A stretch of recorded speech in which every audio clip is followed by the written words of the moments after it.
శ్రీ మాత్రే నమః. భక్తి మార్గంలో ప్రతి దీపం ఒక ఆశీర్వాదం. ఈ రోజు మనం వినబోయేది అలాంటి పవిత్రమైన ఒక కథ, పోలి స్వర్గం కథ.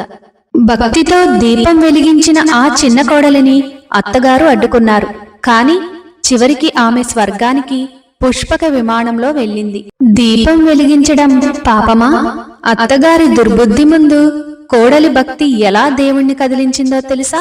ఒక దీపం వెలిగించడమే ఆమెకు స్వర్గద్వారం తెరిచింది. దేవుడి మీద నమ్మకం ఉంచిన చిన్న కోడలిని స్వయంగా దేవుడు తీసుకువెళ్లాడు పుష్పక విమానంలో. అత్తగారి ఈర్ష్య, కోడలి భక్తి మధ్య జరిగిన అద్భుతమిది. దేవుడు స్వయంగా తీర్పు చెప్పిన కథ. పుణ్య స్త్రీలు, కన్యకామణులు అంతా కలిసి కార్తీక మాసం చివరి రోజు తెల్లవారుజామునే నిద్రలేచి అందుబాటులో ఉన్న నది లేదా కాలువ లేదా దిగుడు బావి వంటి వాటిలో అరటి దొప్పల్లో దీపాలు వదులుతారు. అలా అతివలంతా కలిసి ముచ్చటగా అరటి దొప్పల్లో నీటి అలలపై వదిలిన ఈ దీపకాంతులే వారి జీవితంలో అలుముకున్న చీకట్లను పారద్రోలి కాంతిమయం చేయడమే కాక అంత్యంలో స్వర్గానికి చేర్చే వెలుగు తీరంగా కూడా మారుతాయి. ఈ దీపాలు నీటి కెరటాల తాకిడికి నెమ్మదిగా కదులుతుంటే ఆ దృశ్యాన్ని చూసేందుకు 1000 కన్నులు కూడా చాలవు. ఈ సుందర అపూర్వ అద్భుత సోయగాన్ని చూసేందుకు దివి నుండి దేవతలు కూడా భూమికి దిగి వస్తారంటే ఆశ్చర్యమే లేదు. నేలపై పారే నీటిలో కదలాడే దివ్యల్ని చూసి ఆ రోజు ఆకాశంలో నక్షత్రాలే వెలవెలబోతాయంటే అతిశయోక్తి కాదు. ఈ దీపాల పర్వాన్నే పోలిని స్వర్గానికి పంపించడం అంటారు. అందుకు సంబంధించి ఒక కథ ప్రచారంలో ఉంది. కార్తీక మాసం ముగియబోతుందంటే ముందుగా గుర్తుకు వచ్చేది పోలి స్వర్గమే. అసలు ఈ పోలి ఎవరని ఒక్కసారి ప్రశ్నించుకుంటే ఆసక్తికర విషయం బయటపడుతుంది. కార్తీక మాసంలో దీపానికి అత్యంత విశేషమైన ప్రాముఖ్యం ఉంది. దీన్ని మరింత బలపరిచేలా ఈ కథ ఉంటుంది. అదేమిటో ఇప్పుడు చూద్దాం. ఆంధ్రప్రదేశ్లో కృష్ణా తీర ప్రాంతాన చాలా కాలం క్రితం బాదర్ అనే గ్రామం ఉండేది. దాదాపు ఆ గ్రామవాసులంతా సంపన్న కుటుంబీకులే. వారితో పాటు చాకలి, పోతడి కుటుంబం కూడా ఒకటి నివసించేది. ఇంటి యజమాని పోతనికి 5 కొడుకులు. వారందరికీ వివాహాలు అయ్యాయి. ఇంటిలోని వారంతా కలిసిమెలిసి ఉమ్మడిగానే జీవించేవారు.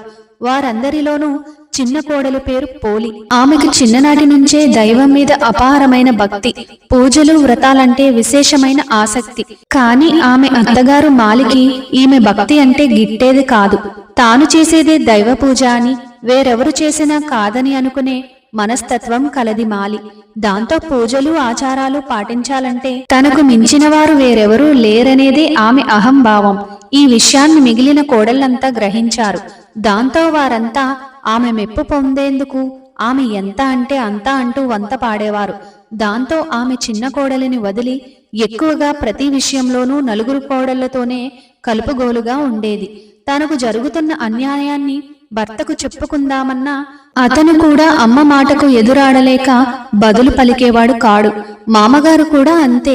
దాంతో ఆ ఇంట్లో అత్త చెప్పిందే వేదం. పూజలు, వ్రతాల విషయంలో కూడా మాలి తన మాటనే నెగ్గించుకునేందుకు పోలిని విడిచిపెట్టి మిగిలిన కోడళ్లనే కలుపుకునేది. అలాగే కార్తీక మాసం రాగానే చిన్న కోడలిని ఇంట్లో వదిలి మిగతా కోడళ్లతో కలిసి నదికి వెళ్లేది. అక్కడ వీరందరితో కలిసి నదీ స్నానం చేసి అరటి దొప్పల్లో దీపాలను వెలిగించుకు వచ్చేది. ఈలోగా చిన్న కోడలు తమకు తెలియకుండా ఇంటిలో ఎక్కడ దీపం పెడుతుందోనన్న అనుమానంతో దీపం పెట్టేందుకు కావలసిన సామగ్రి ఏది ఇంట్లో లేకుండా జాగ్రత్త పడి మరీ నదికి వచ్చేది అత్తగారు. ప్రతి దైవ సంబంధిత విషయంలోనూ ఈ విధంగానే జరిగేది.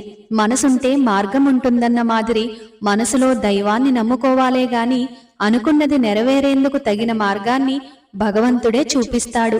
ఇందుకు పోలి నిస్వార్థ భక్తే తార్కాణం. అత్తగారు చిన్న కోడల్ని దీపం పెట్టనీయకుండా ఎంత పగడ్బందీగా జాగ్రత్తలు తీసుకున్నా అదేమి విచిత్రమో కాని వీళ్లంతా నదీ స్నానం ముగించుకుని వచ్చేసరికి ఇంట్లో చిన్న కోడలు పెట్టిన దీపం ప్రకాశవంతంగా వెలుగుతూ కనిపించేది. అయితే ఈ దీపం వెలిగించేందుకు ఆమె ఎంతో కష్టపడేది.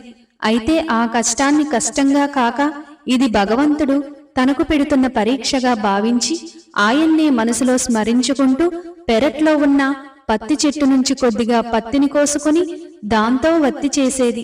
ఆ వత్తికి కవ్వానికి అక్కడక్కడా అంటుకుని ఉన్న వెన్న రాసి దీపాన్ని వెలిగించేది. దీపం ఎవరికీ కనిపించకుండా ఉండేందుకు దానిపై బుట్టను బోర్లించేది. ఇలా కార్తీక మాసమంతా నిర్విఘ్నంగా దీపాలు వెలిగించింది పోలి. ఇలా నెల రోజులు గడిచాయి. ఈ రోజే కార్తీక మాసం చివరి రోజు, అమావాస్య. ఈ ఒక్కరోజు పరమాత్మ కృపా కటాక్షాలతో దీపం పెట్టగలిగితే అనుకున్న ఆశయం నెరవేరుతుంది. కాబట్టి ఈ చిన్న కోరికను నెరవేర్చు కార్తీక దామోదరా అని మనసులో శ్రద్ధాభక్తులతో స్మరించుకుంది పోలి. కార్తీక మాసం చివరి రోజు కావడంతో ఆ రోజు కూడా నదీ స్నానం చేసి ఘనంగా దీపాలు వదిలిపెట్టేందుకు అత్తగారు మిగిలిన 4 కోడళ్లతో కలిసి నదికి బయలుదేరింది. వెళుతూ వెళుతూ పోలికి ఇంటెడు చాకరీని అంటగట్టి పోయింది. నేను దీపాలు వెలిగించి ఇంటికి వచ్చేసరికి ఒక్క పని కూడా మిగిల్చకుండా పూర్తి చెయ్యాలి, లేదా తగిన శిక్ష అనుభవిస్తావంటూ హెచ్చరించిపోయింది. అయినా దైవాన్ని నమ్మిన పోలి రోజువారి పనులే కాక అత్తగారు తనకప్పగించిన ఇతర పనుల్ని కూడా భగవత్కృపతో సునాయాసంగా పూర్తి చేసి రోజూ మాదిరిగానే కార్తీక దీపం వెలిగించుకుంది. పోలిని దీపం పెట్టనీయకుండా నీచబుద్ధితో అత్తగారెన్ని అవాంతరాలు కల్పించినా వాటిని అవలీలగా పూర్తి చేసింది. ధర్మాన్ని దైవాన్ని నమ్ముకున్న పోలిని చూసి క్షీరాబ్దివాసునికి ముచ్చట వేసింది. దాంతో పోలిని బొందితో అంటే ప్రాణం ఉండగా స్వర్గానికి రప్పించుకునేందుకు పుష్పక విమానాన్ని పంపించాడా వైకుంఠవాసి పరంధాముడు. సరిగ్గా అదే సమయానికి అత్తగారు 4 కోడళ్ళు ఇంటికి చేరుకుంటున్నారు. పైనుంచి తేజోమయమైన కాంతిపుంజం ఒకటి కిందికి వస్తోందా అన్నట్టు పోలి ఇంటి ముందుకొచ్చి నిలిచిందా దివ్యమైన దేవతా విమానం. తమ కోసమే ఆ విమానం వస్తోందని వారంతా అనుకుంటుంటే దేవతలంతా పోలిని అందులోకి సాదరంగా ఆహ్వానిస్తూ చేయందించి మరీ లోపల కూర్చోపెట్టుకున్నారు. అయితే అది తమ కోసమే వచ్చిందనుకుని భ్రమిస్తూ మురిసిపోతున్న అత్తగారి ఆశలన్నీ అడియాసలయ్యాయి. ఎలాగైనా పోలితో పాటు తాము కూడా స్వర్గానికి వెళ్లాలనుకుంటూ పోలి కాళ్లు పట్టుకుని వేలాడే ప్రయత్నం చేసినా ఇసుమంతైనా ప్రయోజనం లేకపోయింది. విమానంలో పోలికి మాత్రమే స్వర్గానికి చేరుకునే అర్హత ఉందని మీకు లేదంటూ దేవతలంతా వారిని కిందకి తోసివేస్తున్నారు. అంతేకాదు చిన్న కోడల్ని దీపం పెట్టనీయకుండా దుర్బుద్ధితో ఎన్ని ఆటంకాలు కల్పించినా అన్నింటినీ తన అచంచలమైన భక్తితో అధిగమించి కార్తీక మాసం నెల రోజులు ఒక్కరోజు కూడా మానకుండా దీపం పెట్టిన పోలి శ్రద్ధాభక్తికి పరంధాముడు ఎంతగానో పరవశించాడని, అందుకే ఆమెను తీసుకురమ్మంటూ పుష్పక విమానం పంపించాడని అందులోని దేవతలు చెబుతూ విమానాన్ని పట్టుకు వేలాడుతున్న మాలి ఆమె కోడళ్ల చేతులను నరికివేశారు. దీన్ని బట్టి మనం గ్రహించాల్సిందేమిటంటే అహంకారాన్ని వీడి నిష్కల్మమైన మనసుతో ఏది చేసినా దాన్ని పరమాత్మ స్వీకరిస్తాడని, అదే ఆయనకు ప్రియమని తెలుసుకోవాలి. పోలి ఆ విషయాన్ని తెలుసుకుంది. అప్పటి నుంచి మహిళామణులంతా పోలిని తలుచుకుంటూ అమావాస్య తెల్లవారుజాము అరటి దొప్పలతో వత్తులను వెలిగించి నీటిలో వదులుతారు. కార్తీక మాసంలో ఏ రోజు దీపాన్ని వెలిగించకపోయినా కనీసం ఈ రోజు 30 వత్తులను వెలిగించి నీటిలో వదిలితే మాసమంతా దీపారాధన చేసిన పుణ్యం వస్తుందని కార్తీక పురాణం చెబుతోంది. వీలైతే ఈ రోజు బ్రాహ్మణులకు ఉసిరి దీపాన్ని కానీ స్వయం పాకాన్ని కానీ దానం చేస్తే మంచిది.